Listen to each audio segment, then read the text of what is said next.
Hello, I am Josh Sim, your head of sport at Raw 12:51 AM, and in a special interview to celebrate Raw's Pride Week, we've got Ethan Akanni, a British hurdler and also a student at Loughborough College, joining us today. Ethan, how are you? Yes. I'm good, thank you. Yeah. Thank you for having me on today as well. No, thank you for taking some time out to join us, chat to us. I guess the obvious question that every interview seems to start off with nowadays is, how's your stay-at-home lockdown Lockdown, quarantine yeah. stuff going? It's all right actually. It took a while to get used to, obviously, just because such a massive difference compared to what we were what we were used to. But it's been okay actually. I finished university for the year about 3 weeks ago. So since then, I've been giving myself like a theme for every week. So the first week was like music. So I played the piano, and I was Oh trying to like wow, learn a new piece every day, basically, like a new pop song or something. yeah, yeah. Um, and then the week after that, I tried to learn some new languages. So I studied German throughout school, and so I was continuing that on Duolingo. Cool. And then I decided to pick up Russian and French as well, Oh wow, and just try and learn those two for a couple of weeks. yeah. And then this week's going to be like a film sort of dedicated week. So I've started off with Lord of the Rings, started off strong, Oh wow, and then I'm gonna do like a film every day or every other day or so. yeah. Wow, Just keep that's myself that's busy that way. yeah, there's a lot going on there. I mean, yeah, like I've always, we were speaking a bit like I have one more essay deadline, but after the deadline, languages certainly topping up my languages is something I want to do for sure. Yeah. And yeah, I mean I'm a Lord of the Rings fan, so I can't speak highly enough of Lord of the Rings. Honestly, Um, so yeah, good. so I mean, so you say you're doing all these stuff in different, like, week to week. Do you now have a sort of daily routine at all, or is it now just so kind of because of all the different stuff, it's like every day is kind of different? Yeah, so like every day is a bit different, but I kind of have like a routine, like a daily routine for Yeah, my training, because I usually do like a mobility or a stretching circuit every day, and then I'm kind of alternating between doing strength work, like whole body conditioning, upper yeah, body work, and then core work on like different days, just to like keep like maintain my fitness basically for when I hmm can actually go back to a track and train again. yeah, yeah. So I mean, that leads to my like next question, because you say you're getting all this training in, but are you able to then contact your coaches and all the support staff that you would normally have on a track? Are you able to now contact them virtually? How are you? Do you have like a WhatsApp chat? Like how does that all work? So I have my coach's number, so obviously we talk, and I still converse with my training group from Loughborough as well, Yeah, and we've all been given like a program to sort of follow, like a basic program, but we can work around it as well and just sort of like make it our own and do what we can with the resources that we actually have in our houses. Um, but it's also good because still have access to like physios as well. So hmm um, just the other week, I was calling a physio just to have a look and talk about something that was going on. yeah. And yeah, no, it's great that we still have all this access despite being so far away. Yeah, yeah. I mean, I guess no one could have prepared for it. Exactly. Yeah. And yeah, there's an interesting thing, because I think a few months ago on our Instagram, we found a video of some guy doing a mock-up of athletics training. He was doing like the high jump on his bed, and he was finding like creative ways to do stuff like that. Do you have all the space in? Because I know obviously with hurdles, right? You need obviously a bit of space to get Mm-hmm. to train for that particular event. So do you have? How does that? Do you do it in the garden? Like how does it work? Like in your Uh, in? yeah, quite quite literally. I have been doing it in the garden. So I actually get my chairs from inside, like in the living room, and Yeah. sort of space them out a little bit and try to do like drills and stuff over them Mhm. in the garden since I don't actually have any hurdles. So Yeah. at least it's something. It's kind of like keeping the muscle memory in a way. Yeah, absolutely. Um, just a quick reminder, guys, that you can, if you are watching, hello, whether it's on Facebook now or maybe, well, unfortunately for those watching on YouTube later, you won't be able to send in your questions or comments because we'd have done this. But if you are watching on Facebook, remember you can send in your questions for Ethan, comment along as we kind of just meander our way through all these random topics that I've put together. Um, yeah, I'm trying to find. Let's okay. So let's we'll talk a bit about your. Would you first of all would you have what would have been the plan had it not been for coronavirus in terms of the your athletic season? Were there still events that you were preparing for? So there, this year was it would have been my second year as as an under 23, but also as a senior in terms of like Hmm. because the hurdle heights change when you go through the ages, Yeah, and this is my second year of being at like the absolute maximum, so like the proper height and proper distance, and so I firstly wanted to just improve my time, improve my technique, kind of get used to competing in different environments. yeah, But I also wanted to go to like events such as Bucks and Nationals and come away with like a medal, yeah, hopefully even gold. And then further go on to contest for other things such as Europeans, which would have been in August, but obviously has been cancelled now. Um, hmm, and yeah, so like despite there being like nothing this year anymore, I've kind of like started to focus on things like next year and just kind hmm. of like project my training to a year and a half rather than just the year. So Yeah. just kind of like work towards 2021 now, essentially. Yeah, and I mean, I know, and I'm going on a bit of a tangent here, but I know, I mean, you would have obviously seen the news about the Olympics being put back a year.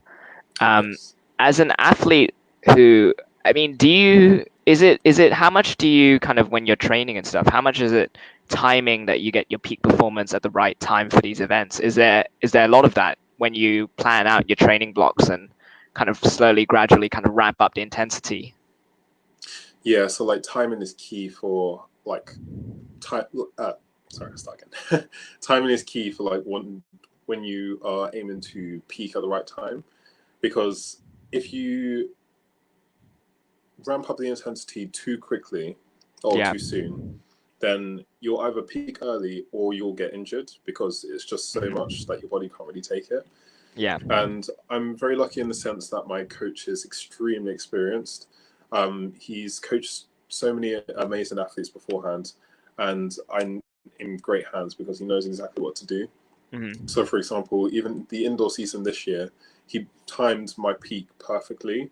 So I peaked at Bucks Championships where I ran a PB and I won, Yeah. and then went on to medaling and get my first ever medal at British Champs. So, like, it's all about building a foundation throughout the winter period, and Yeah. then slowly progressing onto like more technical and more speed and more like fine tuning things as it comes to competitions. Yeah. And so now with, I mean, do you, I mean, I know this is sort of maybe an obvious question, but is it annoying? Like, what was your like kind of feeling when you realized that all that kind of gradual planning and careful kind of meticulous kind of setting it out how you were gonna intensify the training blocks? How was that then to realize, oh, this this is basically put on hold, or this isn't gonna be for Yeah, this season? it was annoying obviously because I'd worked so hard over the last like 6 or 7 months Mhm. because I really wanted to do big things this year, Yeah. but also it's not too bad because I know that I can do that sort of training. So I Yeah. know that I can get back into this position and get back into the top fitness that I was in and possibly even better. Because now it's given me time to focus on other things that I didn't really focus on before because maybe I didn't have time. Yeah. So I can actually like build a routine, build a foundation, and then we can work off of that as well. So it's a blessing in disguise. There's like a silver lining to every grey cloud. Yeah, and I guess there's now a lot of time where do you are you able to kind of watch back your previous races, and then is there been a lot of that since this kind of stay-at-home thing, you've been able to have more time kind of studying your previous races and kind of seeing where there's little gaps where you can improve and take a few seconds off a time and, um, yeah, push for another PB. Has there been a lot more of that then? Yeah, no, exactly. There's been so much of that because I always tend to rewatch good and bad races, all of them, just so then in the Yeah, bad ones I can see what I did wrong and how to improve it, and I can talk to my coach about that. And then the good ones, I can sort of relive it in a way and sort of train my mind, even though I can't physically train. So it's just I see that as yeah. like another way of imagining future performances in a way, by like reliving the old ones and like projecting that forward. Yeah, yeah, absolutely. And I mean, this is a good kind of transition to talk about the races that you have competed in February, for instance. You had a very successful February, I would say. Yes, extremely.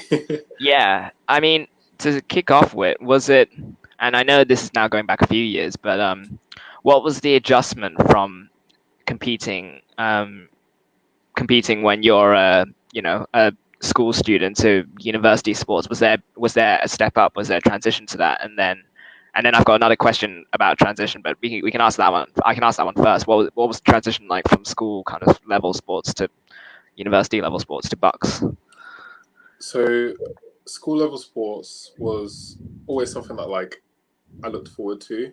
I've always enjoyed it. And obviously it was difficult at the time because you were competing against like some of the top people in the country, for example. So English schools, there's literally all of the top athletes from each school around the country who come to compete with each other.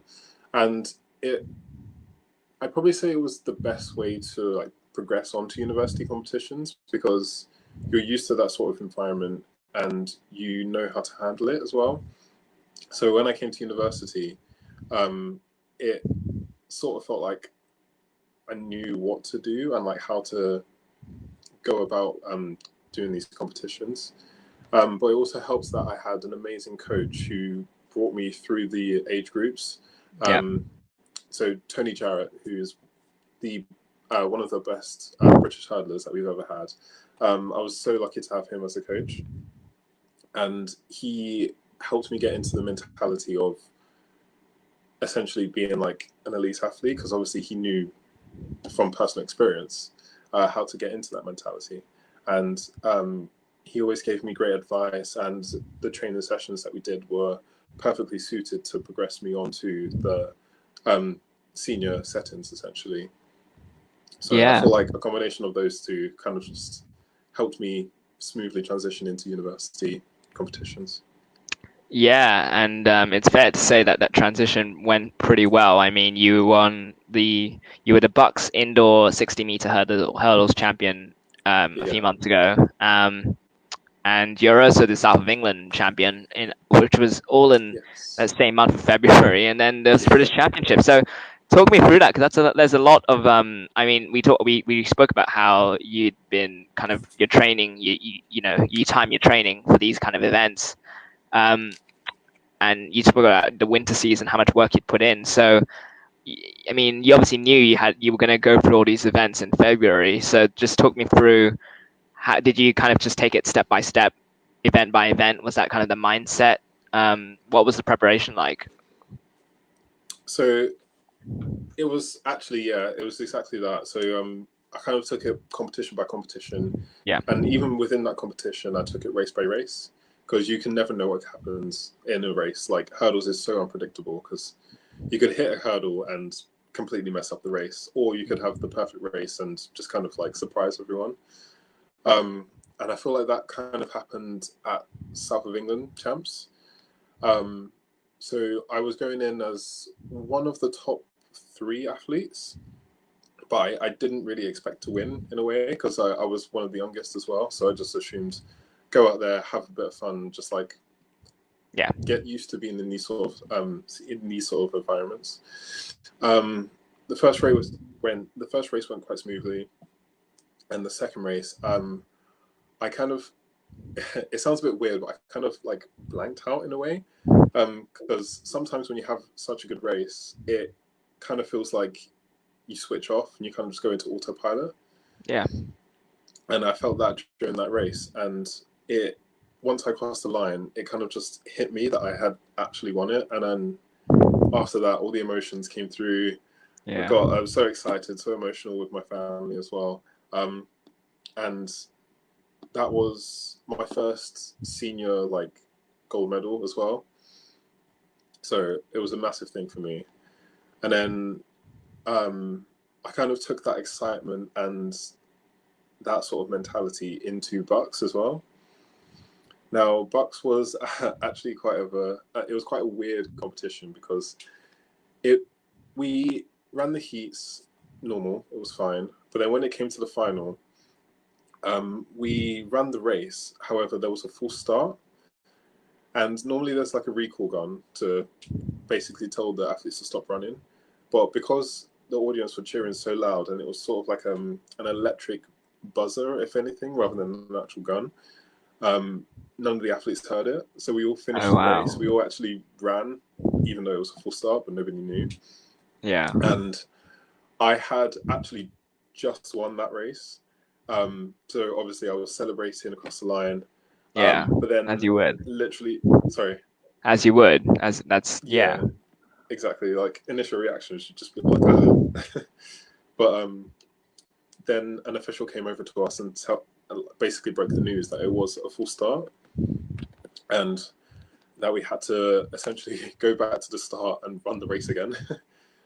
So we had about 5 minutes to recover. The person who did the full start got disqualified, and then we were back in the box, ready to run the race again. And I'd never been in a situation like that before, so there were so many thoughts and like emotions going around my head. But I just kind of had to focus and just like take away all worries about what could happen, what could have been if that wasn't a full start, etc. And just focus on like that race again, the one that's about to happen. Um, the race went again, and luckily I won. So it felt Yeah. nice to kind of like confirm my gold in Bucks, but it was a roller coaster of a competition. I can tell you that. Yeah, and just I mean, in general, I guess, just talk me through. I mean, you kind of you went into detail there about what it's like when you kind of have a false start happen, and then you kind of have to prepare yourself to do that same thing again. But is it does it does it does it affect like your mental state? Do you then think, especially because you'd won, does it seem like, oh no, like I have to, like does it feel like a setback in terms of like mentally, in terms of, oh no, I have to, do this again? And it when you had, even you thought you had it in the bag, like, just yeah. It was sort of a bit of both. So initially I was thinking, oh no, I need to do this again. I need to not mess up, otherwise this will be so embarrassing if I won once and then failed the other time. And like so many negative things like that were going through my mind. But at the same time, I was also thinking that in training we do repeated sprints so many times, and we literally have to do it to perfection. That's how we like aim to improve ourselves, especially in the hurdles. So I just thought to myself, like, just calm down, think of it like a training session. You're just doing another repetition essentially, and I just tried to focus on that really, just focus on Yeah. my technique, because when the technique is right, that's when Hmm. everything just kind of clicks. Yeah. And I think for me, the main thing was just to try and stay calm, because obviously once I got told it was a full start, my heart was pounding, because not only did I have adrenaline from the race, but I was also like, Hmm. oh, I need to do this again. But yeah, Yeah. it was a weird mix of emotions for No, sure. I'm sure. Yeah, absolutely. And then, following from that, then you went on to go to the British Championships, Hmm. which, again, it's a bit like I said, I was going to ask you about transition, but then the step up from Bucks to British Championships, is there actually a major step up? Because obviously, a lot of the top competitors at Bucks, I imagine, are at the British Championships as well. So, is it is it that daunting, I guess, to then have you know that you're going to the British Championships, it's like, oh, like national kind of thing. Is it a bit of a step up? Is it daunting at all, or is it kind of like I know roughly who my competitors are? It's just another race. Um, it's kind of hard to say. I'd probably say for like maybe the first few years of being a senior and actually doing British champs, it's Yeah, always going to be daunting because it is yeah, British champs. Like yeah, it's such a big thing, and like it's always publicized, and basically everybody watches it, and everyone, like every top athlete essentially in the UK goes there. mm, So of course I was nervous, and like it was essentially the pinnacle of my indoor season. yeah, Um, so it was daunting in that sense, but like you said, a lot of the competitors that were at Bucks were also at British champs. So I sort of knew who I was going to be competing against, but you just never really know what's going to happen in the competition. So yeah, it yeah, was a bit of both, yeah, mostly daunting. yeah. Yeah, absolutely. And you and for those who don't know, for the viewers who don't know, you came third in that. You got bronze medal, which is an amazing achievement for sure. Thank you. And yeah, and then you've also competed for England at a European meet. Am I right, in Slovakia, in Bratislava? Yes, in Yeah, Bratislava, yeah. what was that experience like to represent your? I mean, again, we talk about like British Championships is like it sounds scary. Representing England must also have that same kind of daunting yet exciting feeling as well. Exactly, yeah. So like initially when I got the call, I didn't even realize that um I was even in contention for it, to be honest. And then I got the call for it, and then everything just kind of changed. I was like, oh my goodness, I'm about to represent England as a senior athlete for the first time ever. Yeah. So obviously it was such a great feeling, but it I think I wasn't really nervous until I actually got to the stadium because Hmm. when we met as a team in the airport, everyone was so calm, everyone was so nice, and I've made a lot of friends that I will keep for life essentially. Um, Oh. and it was quite a nice way to sort of like relax into it. But then when I actually got to the track and I saw the other competitors, that's when it kind of like sunk in. I was like, oh, I Yeah. actually need to compete against these people now. Yeah. But I feel like it was difficult at the time to sort of mask my nerves and like emotions, just because I haven't like this is the first time that I've been on a senior team, Mhm. um, but it was also a learning curve in a way. So I didn't do too well in the heats, but I did a lot better in the final. Yeah. Ended up coming third overall, which was amazing. Um, and then I was able to pick out those mistakes and like see what I did wrong, and I'm going to use that now like for future things as well. Yeah. So Yeah. Yeah. I mean, you talk. Yeah, as you said, representing England is, yeah, for sure something that you kind of. Oh, I don't know. I've never been in that position, so I wouldn't know how to feel for that. But yeah, you've had a really interesting career so far. Unfortunately, this season's obviously been halted, but is yes, yeah.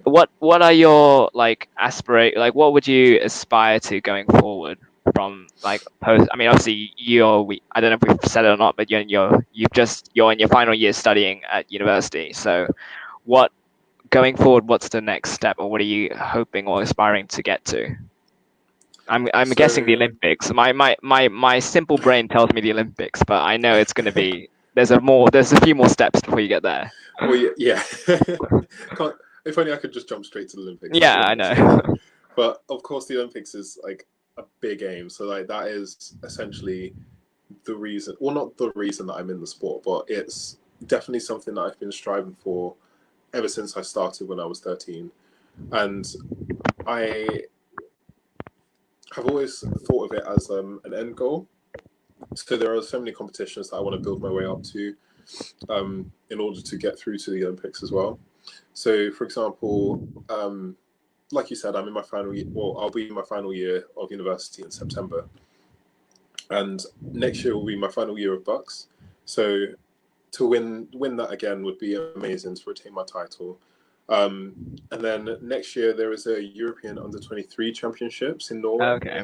and that has been my aim, to be fair, for the last 2 years. So Mm. we've been working towards that, and hopefully I'll get there and see what happens there. Essentially, um, we like you never know what will happen next year as well. So like I could have a Yeah. blinder of a season, actually end up at the Olympics. So I'm just kind of like training hard, working hard, and keeping a positive attitude, and kind of like using that to progress myself onto future things. Yeah, and I remember when I reached out to you, I asked kind of what year did you kind of start doing athletics, and you said 2012, and Yes. it doesn't. I mean, it doesn't take a whole lot of detective work to know that London 2012 Olympics was obviously the same year. So was that Yes, exactly. a major inspiration for you, like to see what those athletes were doing? Was that the thing that got you into athletics? The having it obviously in London in the UK, um, and being able to see all these top world class athletes do what they do. Was that something that inspired you to take up the sport in the first place? Yeah, exactly. So I sort of had been into athletics beforehand, but I'd never like taken it seriously. So I'd always done 100 meters and long jump at sports day, and in primary school we did like sports hall events, which is sort of like progression onto athletics. Um, but in 2012, after watching the Olympics, I just saw the joy and like I saw how proud how everyone was of people that had like been successful at the Olympics. So, for example, Super Saturday was such a inspirational thing to happen, essentially, and it kind of like sparked something within me, and I just thought, I want something like this. I really want to be an Olympian. I want to be a champion. And my mum and my brother took me down to a local track, essentially, and I've just not looked back since. This has Yeah. been my life for like the last 7.5 years, coming up to 8 now. Yeah. Were there any athletes in particular that kind of inspired you then, or are there still some that inspire you now? Like, who would you say are your sporting kind of inspirations, or the people you look up to? So initially, it was people such as like Jess Ennis, Hmm. Usain Bolt, Mo Farah, Yeah. etc. Like the list goes on, because Yeah. there are just so many athletes that I look up to for many different reasons. But as I got older and as I delved deeper into hurdles, I realized that there were so many more people that I could be inspired by. And I mentioned before that Tony Jarrett is my coach. When I first met him, it felt like I was in like I was sorry, I felt like I was in a trance, Hmm. because I had heard so much about him. I'd seen him race, like I'd seen videos of him racing from previous years, and to actually meet him and then for him to coach me was just it was such an inspiration, and things like that kind of like keep me ticking over. And I actually had the opportunity to not compete. I wish to kick Yeah. carry at World Champs in 2017, which was Oh, also nice. in London, Yeah. and I got to meet and like essentially like walk past so many top athletes, and to see them in the flesh and to see them actually compete Hmm. and do what they do best was another thing that sort of sparked a fire in me, Yeah. and I want to one day get to that level and actually Absolutely. succeed. Yeah, absolutely. There's been plenty of British. You mentioned Tony Jack. You've got Colin Jackson as well. You've mentioned Colin Jackson, of course, yeah. yeah. You've got there's been a lot of world class British hurdlers, for sure. Andy Posey. Yeah, yeah. Obviously. Yeah. We're gonna switch gears, and I wanted to ask you about the I don't know, article, kind of self-penned article you wrote for Sky Sports. But again, reminder for those who are watching, please send in your questions and comment along. Um, if you heard something there you wanna ask Ethan about further, or if there's something that we're going to talk about, yeah, just feel free to send in a question or comment. That would be appreciative. So yeah, we part of the reason how I found you was from that Sky Sports article. You wrote I mean, we should say you came out as gay in 2015, I believe. That's yeah. Um, Yes. and you wrote an article about how coming out had helped you in athletics. So I guess my first question is, um, how did you, was it your decision to write that? Like, how did it come to, did they approach you to write that article? Like, why did you want to kind of share your experiences on, like, Sky Sports is obviously a major platform here. So why did you feel compelled, or what was it about it that got you to write about it? So the opportunity came up through this network that I am sort of a co-founder of. It's called Athletics Pride Network, and we were recently founded actually.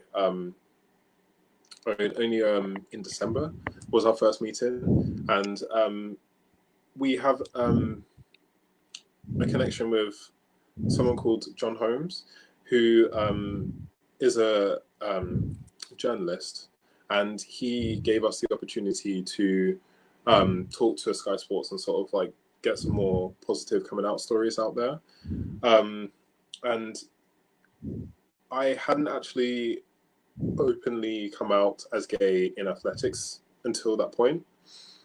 So it was a big thing, but I feel like it was important as well because despite there being like despite the fact that we've come such a long way in LGBT rights, I believe that we still need to have more like positive coming out stories, so that people can get inspired and hopefully find their way to authenticity and actually just be their true selves.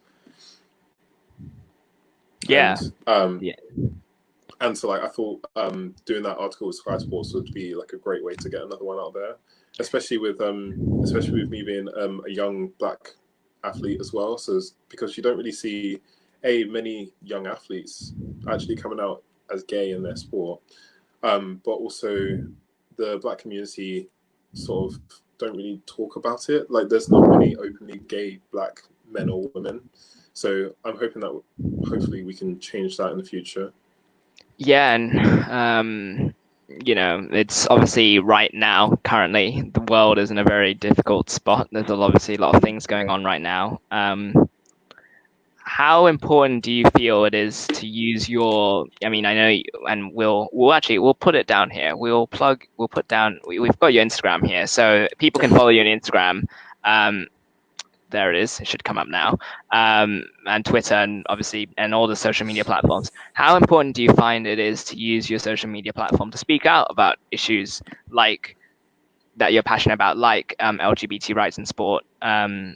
How important do you find that you need? How important is it for you to use said platforms? I think it's extremely important, to be honest, because social media is such an integral part of society now. Everybody uses it, everyone finds information through it. And to get to make LGBT people, like people of the community and allies, more visible is such an important thing because visibility is key for understanding and acceptance. And once people understand, they will be able to accept themselves, and this will then lead to more people coming out and more people feeling comfortable to just be themselves.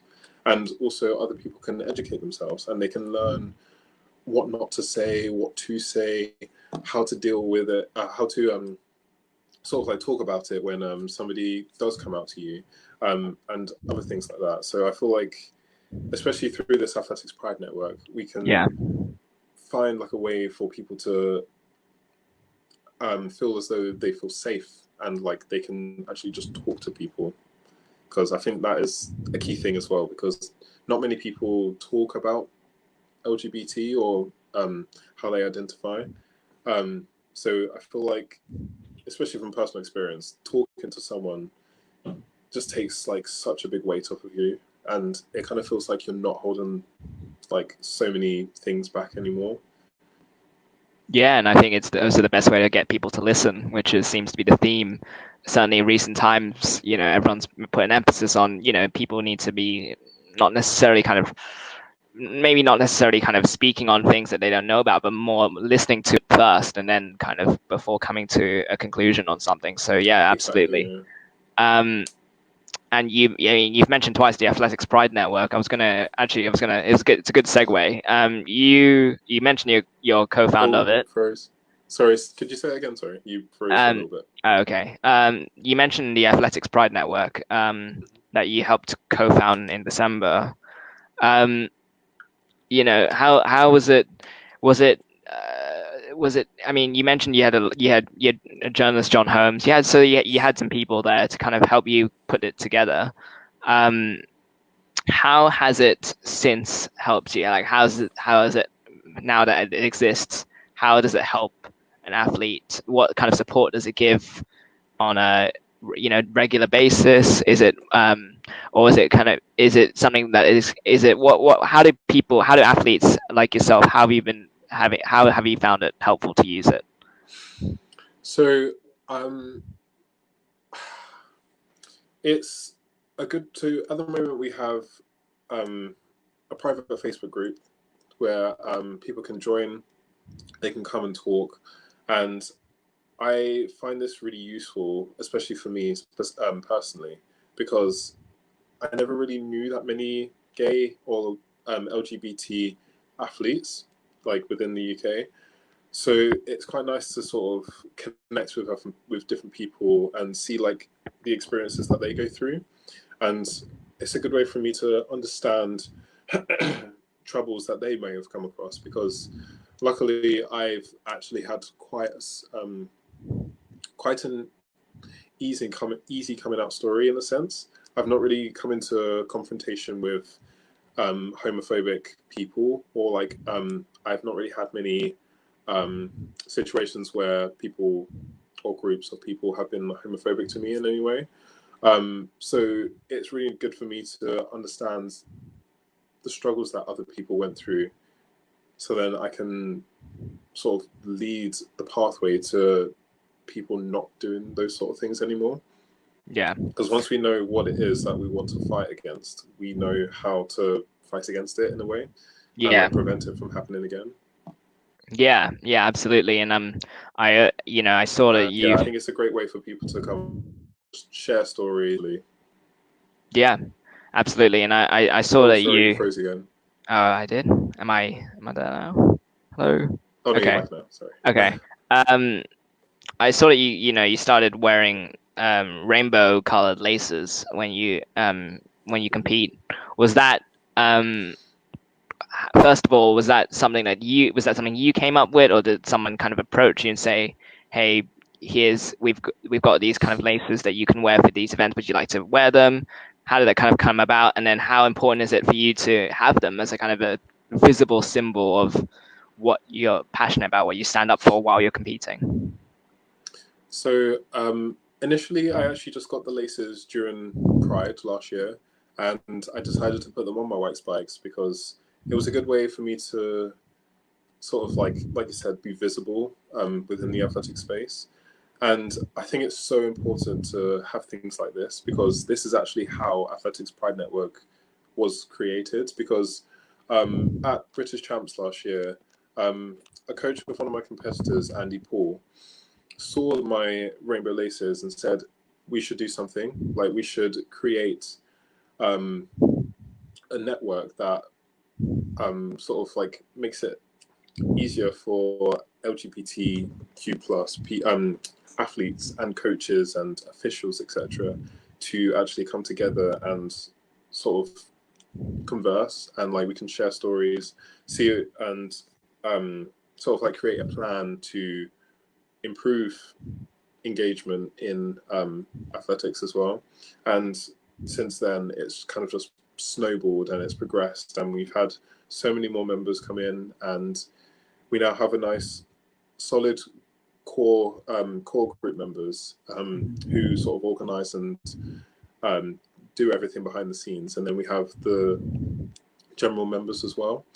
And yeah, no, it all kind of derived from those rainbow laces. So if Yeah. I hadn't have done that, we may not have been creating this network. So it's such Yeah. a great way for like it like I said before, visibility is key, and Yeah. it just kind of shows the proof is in the pudding in a sense. Yeah. Yeah, absolutely for sure. And I mentioned to you this in the break, but I'll just bring it up now. So recently there was a footballer well, he plays for Real Madrid, and he kind of made Tony Cruz. I'm going to name him. It's a public interview. It's fine. I'm not shaming him.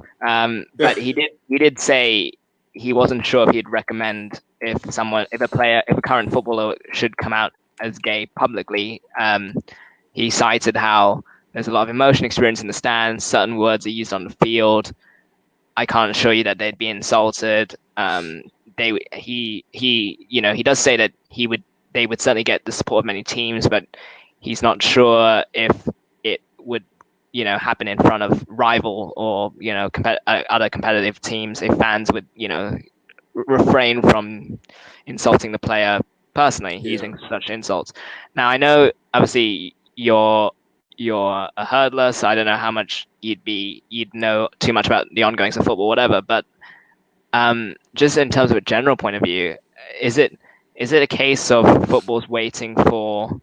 Oh, is it kind of like football needs, or not? I wouldn't say needs, but once someone does come out, then it'll become normalized because it appears like it's like on the edge of a kind of it's on the edge really, and like as soon as one domino falls, I feel like it will just become a lot more normalized. So do you think football's kind of waiting for that one person to break through the ice, shall we say, and then have it then become a normal conversation? Yeah, I think exactly that actually, because there's sort of like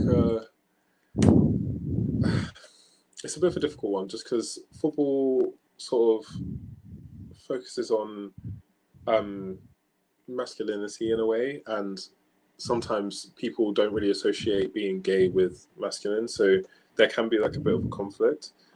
But I feel like if more people did just openly come out as gay and like they sort of like asked for support from their fans, then I'm sure that eventually, like you said, it would just kind of be normalized, and like nobody would think that it's weird in a sense or anything along those lines. Um, but I think it's a lot easier in sports such as athletics because everything's quite equal and like everyone's quite included. Um, but I don't know. I can't really say too Yeah, much about it just because, like you yeah, said, I don't really know too much on the football situation. But I feel yeah. like, yeah, it just kind of needs that one person or one group of people to sort of like stand their ground and let their voices be heard, essentially. Yeah, I mean, I should also add that it. He was talking in terms of male football because in women's football, there's a lot of LGBT plus people in women's football. So Mm-hmm. I'll just add that little caveat there. But you know, I think in the article you mentioned about Tom Bosworth, obviously who came out. He is a well-known athlete in the British athletics community. Um, so how first of all, how significant was that for him? Was him coming out for you personally as a young LGBT plus athlete who I don't know if you I can't quite remember if it was the same time or not or whether he came out before you did, but was it certainly significant for you? Was it kind of inspiring for you? Oh, definitely, because it was actually the year after it was the year after I came out to my friends, but it was a couple of years before I actually came out to my family. Um, so it was quite nice seeing someone at an elite level within my sport openly come out as gay, and like it was like quite inspiring actually. Um, and speaking of Tom Bosworth, he's actually one of the core members of this Athletics Pride Network. So he clearly wants to help everyone else as well, even the people that he doesn't even know that he's affected already with his coming out. And yeah, he's such an inspiration, and it's people like that that sports need. Just like openly gay, visible athletes who are happy to help and happy to talk about things as well. Yeah, and I think I mean going back to the football thing, I think football needs someone of that, maybe of that profile, maybe of a higher profile, and then want it to come out. And once they do, I think then it will be hopefully a normalized kind of situation, and everything will be cool. Exactly. Yeah. Um, I think we're sort of slowly coming to the end. I've got some quick fire sort of questions to kind of round off. Um, the first being, what's your favorite music to listen to before an event, before a track meet? Ooh, good question. I don't know. It kind of changes. I feel like anything that's quite upbeat, um, nothing too slow. I usually listen to pop music, but it can change because like certain songs kind of bring out different emotions in me in a way. Um, so it kind of just depends on my mood, but usually oh sorry. Hang on. We're gonna hopefully get you back. There we go. Yep. Yeah, we're good. Sorry, my phone just did a weird thing there. No worries. um, but yeah, anything with like a good beat and something that just kind of like makes me feel active and like Something like the new ready, Dua essentially. Lipa stuff. Something like So like yeah, physical. Trying to think what else was on because I actually have like a competition slash training playlist. oh Um, wow. I have some inspirational things as well on there. Yeah. So, "Champion" by Fall Out Boys, like the lyrics could just kind of Yeah. like if I can live through this and I can do anything kind of thing, just to get me into that mentality. And then Hall of Fame again, just to get me into that mentality and stuff like Yeah. that. Nice.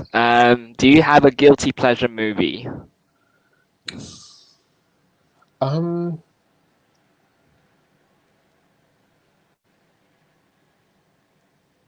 I'm not gonna lie, I've not actually seen too many movies. That's kind of why I gave myself like the movie theme this week. Yeah, yeah. to But it's not really a guilty pleasure, just all around pleasure. The Incredibles. It's always been my Yeah. favorite since I was younger, and Yeah, Incredibles yeah. 2 was so good. Yeah, yeah. I mean, yeah, Disney and Pixar always know what they're doing. Hmm. Um, do you have, okay, what kind of ice cream flavor would you choose normally?